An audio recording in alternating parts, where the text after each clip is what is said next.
ছাত্র শিবির শুরু থেকে বলে আসছে যে যেহেতু সাংবিধানিকভাবে সকলেরই রাজনৈতিক অধিকার রয়েছে, তার ব্যক্তি স্বাধীনতা রয়েছে, তার দলমত আদর্শ বাছাইয়ের স্বাধীনতা রয়েছে, তো সেই জায়গা থেকে রাজনৈতিক অধিকার এটি সাংবিধানিক অধিকার, যে কেউই এই অধিকার তিনি সংরক্ষণ করবেন এবং সেই অধিকার ভোগ করবেন।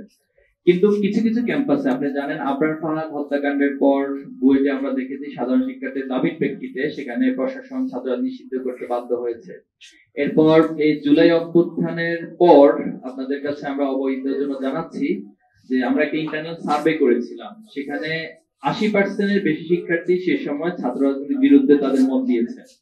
এখন প্রশ্ন হলো যে এই ছাত্র রাজনীতির প্রতি এই ভয় আতঙ্কটা কেন তৈরি হয়েছে? যেহেতু আপনারা জানেন গত 15 বছর ফ্যাসিবাদ কায়েম থাকার কারণে তারা ক্যাম্পাস গুলোতে ছাত্র রাজনীতির নামে যে অপরাজনীতি এবং আধিপত্য বিরাজ এবং এক ধরনের জুলুমতন্ত্র কায়েম করেছিল, তো সেই ভীতি এবং ট্রমা শিক্ষার্থীদের মাঝ থেকে এখনো যায়নি।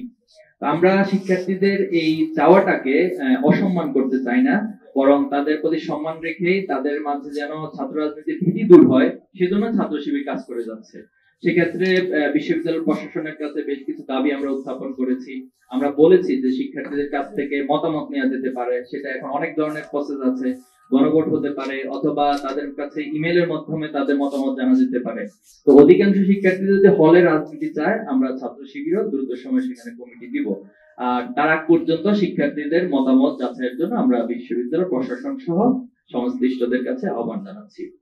দ্বিতীয় যে বিষয়টা বলেছেন যে ছাত্র সংঘ নির্বাচনের ক্ষেত্রে আমাদের আশঙ্কা আছে কিনা, আমরা 5 আগস্টের পরে বারবার বলে আসছি যেহেতু দলীয় লেজুর ভিত্তি রাজনীতির দীর্ঘদিন ইতিহাস বাংলাদেশের ক্যাম্পাসগুলোতে আছে এবং মূলত এই লেজুর ভিত্তি রাজনীতিকে প্রমোট করার উদ্দেশ্যে ছাত্র সংঘ নির্বাচনগুলো বন্ধ রাখা হয়েছে। তো সে জায়গায় আমরা বলে এসেছি যে শিক্ষার্থীদের প্রকৃত প্রতিনিধি নির্বাচন এবং ছাত্র সংসদের মাধ্যমে যে প্রতিনিধি নির্বাচন হবে তাদের জবাবদিহিতার জায়গাটাও শিক্ষার্থীদের কাছে অনেক বেশি থাকে। তো সবকিছু মিলে আলহামদুলিল্লাহ বিশ্ববিদ্যালয় প্রশাসন উদ্যোগ নিয়েছে, কিন্তু কিছু সংখ্যা আমরা দেখছি, যেমন রাজশাহী বিশ্ববিদ্যালয়ে তিনি ছাত্র দলের সভাপতি সম্ভবত, তিনি বলেছেন যে তিনি কোনোভাবেই ছাত্র সংসদ নির্বাচন হতে দিবে না। তো এর চেয়ে বড় মানে স্বৈরাচারী বক্তব্য, ফ্যাসিবাদী বক্তব্য আর কিছু আছে বলে আমরা মনে করি না। আমরা বিগত সময় ছাত্রলীগকেও দেখি না যে এই ধরনের বক্তব্য দিতে যে তিনি কোনোভাবে ছাত্র নির্বাচন হতে দিবে না। কেন হতে দিবেন না রে ভাই? আপনি বলেন আপনার সমস্যাটা কোথায়। এখন আপনি নির্বাচনে অংশ নিতে পারবেন না, এই জন্য আপনি যদি ছাত্র সংসদ হতে না দেন, অথবা আপনি নির্বাচনে পরাজয়ের আশঙ্কা আছে এই জন্য যদি ছাত্র সংসদ নির্বাচন হতে না দেন, তো তাহলে এটাকে আমরা ফ্যাসিবাদী ফ্রেমিং এর মধ্যেই সংজ্ঞায়ন করতে বাধ্য হচ্ছি। আর আমরা মনে করি শিক্ষার্থীদের কাছে এখন এটা প্রাণের দাবি হয়ে দাঁড়িয়েছে এবং ইতিমধ্যেই তফসিল ঘোষণার পর সবার মাঝে একটি আগ্রহ, আশা, উদ্দীপনা তৈরি হয়েছে।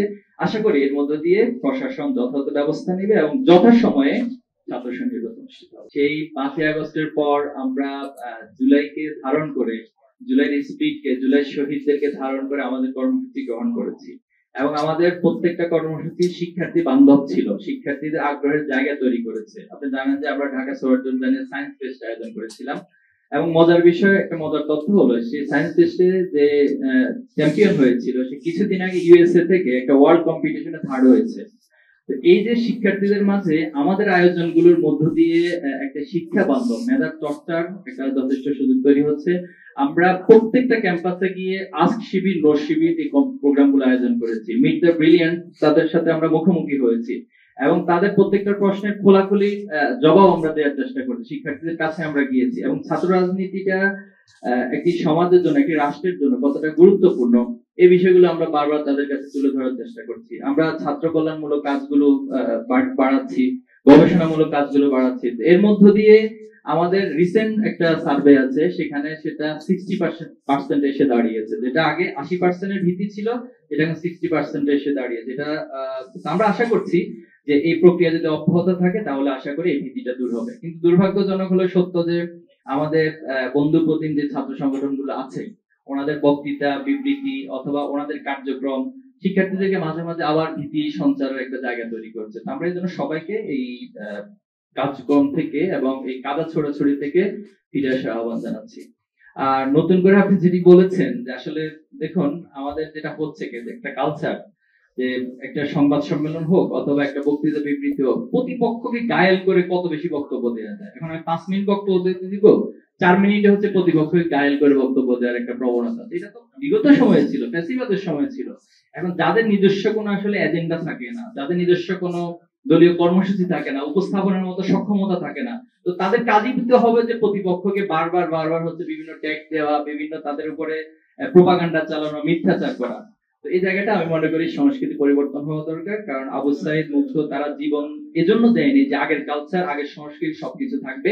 আর সবচেয়ে বড় কথা হচ্ছে সাধারণ শিক্ষার্থীরা কি বলছে, তারা কি ভাবছে, আপনারা তাদের কাছে যান। আমরা এখানে সকল সাংবাদিক অনুরোধ করবো, আপনারা সাধারণ শিক্ষার্থীদের কাছে গিয়ে তাদের মতামত গুলো নেন। তারা কেমন ছাত্র রাজনীতি চায়, তারা ছাত্র সংসদ নির্বাচন নিয়ে কি ভাবছে, তারা শিবির নিয়ে কি ভাবছে, তারা অন্যান্য দল নিয়ে কি ভাবছে। তাহলে আমার মনে হয় সেটা রিফ্লেকশনটাই জাতির জন্য ভালো হবে। নারীদের অংশগ্রহণ তো অবশ্যই, আমাদের এখানে নারীদের শিক্ষা রিলেটেড আমরা আলাদা একটি দফা উপস্থাপন করেছি সংস্কার প্রস্তাবনা, এবং সেখানে বলেছি যে নারীদেরকে তারা অনেক ক্ষেত্রে এখনো কিছু ভীতি আতঙ্ক তাদের আছে একটা ক্যাম্পাসে যাওয়া, তাদের জন্য নারী বান্ধব যে পরিবেশ প্রয়োজন সেটা প্রশাসন অনেক ক্ষেত্রে দেওয়ার ক্ষেত্রে ব্যর্থ হয়। তো এই বিষয়গুলো প্রশাসনের পক্ষ থেকেও যেন জোর প্রচেষ্টা নেয় এবং নারীদের নিরাপত্তা নিশ্চিত করা, আমি মনে করি বিশ্ববিদ্যালয় প্রশাসনকে যথাযথ ব্যবস্থা অবশ্যই নিতে হবে। অবশ্যই আমাদের প্যানেলে নারীর অংশগ্রহণ থাকবে, শুধু নারী নয়, আমাদের প্যানেলে ইনশাআল্লাহ আশা করি অন্য ধর্মের অর্থাৎ অমুসলিমও থাকবে। এরপরে সবাইকে আমরা আহ্বান জানাচ্ছি, যে কেউ আমাদের প্যানেলে আসতে চাইলে আমরা জোটবদ্ধ সেই প্যানেল ইনশাআল্লাহ খুব দ্রুত ঘোষণা করবো। আচ্ছা, আমাদের ইনক্লুসিভের ডেফিনিশন হচ্ছে এখানে সবার জন্য শিক্ষার অধিকার সমানভাবে নিশ্চিত করা থাকবে। সবার ধর্মীয় মূল্যবোধ তিনি সেটা পালন করতে পারবে। আপনি যে পয়েন্টটা নিয়ে এসেছেন, সেটা যদি ইসলাম সাপোর্ট করে, সেটা যদি হিন্দু ধর্ম সাপোর্ট করে, সেটা যদি অন্য ধর্ম সাপোর্ট করে, তাহলে সেটা ইনক্লুসিভ সংখ্যার মধ্যে আসতে পারে। কিন্তু সেটা যদি না করে তাহলে অবশ্যই সেটাকে রিজেক্ট করতে হবে। বাট আমরা চাই যে এখানে কোন ধর্ম, বর্ণ অথবা বর্ণ বৈষম্য এর মধ্য দিয়ে শিক্ষার আলাদা সুযোগ সুবিধা থাকবে না, সবার জন্য সমান সুযোগটা নাগরিক হিসেবে নিশ্চিত করা হবে। আমরা শিশু থেকেই সেটা বাধ্যতামূলক করার বিষয়ে উপস্থাপন করেছি, সর্বস্তরে বাধ্যতামূলক থাকা উচিত। রিলিজিয়াস শিক্ষার মধ্য দিয়ে তো একজন মানুষের মধ্যে নৈতিকতা তৈরি হয়। আপনার যদি রিলিজিয়াস বিষয়ে অধ্যয়ন থাকে তাহলে অবশ্যই আপনি সেটা মেনে নিতে বাধ্য হবেন। প্রত্যেকটা ধর্মই মানুষকে অনৈতিক হতে শেখায় না, নৈতিক হতে শেখায়। আজকে দেখেন, আপনি যখন সততার প্রশ্ন আসে, আপনি আমাদের রাষ্ট্রের অনেক হাই এডুকেশন, তারা high qualified, high academically sound, but তাদের ভিতরে সততা নাই। এই সততা না থাকার কারণ কি? আপনি খুঁজে দেখবেন, আপনি গবেষণা করুন, দেখবেন তাদের ভিতরে রিলিজিয়াস যে মূল্যবোধ থাকা দরকার সেটা ঘাটতি রয়েছে। এই কারণে এই সততাটা তৈরি হয় না। আমরা মনে করছি যে এই রিলিজিয়াস এডুকেশনের মধ্য দিয়ে আশা করি তাদের ভিতরে এই মূল্যবোধগুলো তৈরি হবে।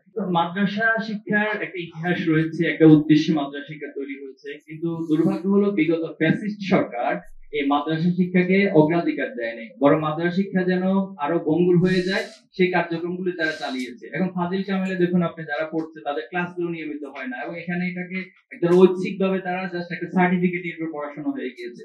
আমরা এই কথাগুলো বলেছি এবং সংশ্লিষ্ট যারা আছে তাদের কাছে আহ্বান জানিয়েছি তারা যেন এগুলোকে খুব সিরিয়াসলি নেয়, এবং মাদ্রাসা শিক্ষার যে উদ্দেশ্য এটা তৈরি হয়েছিল সেটা যেন যথাযথভাবে অর্জন করা যায় সে ব্যবস্থা গ্রহণ করে।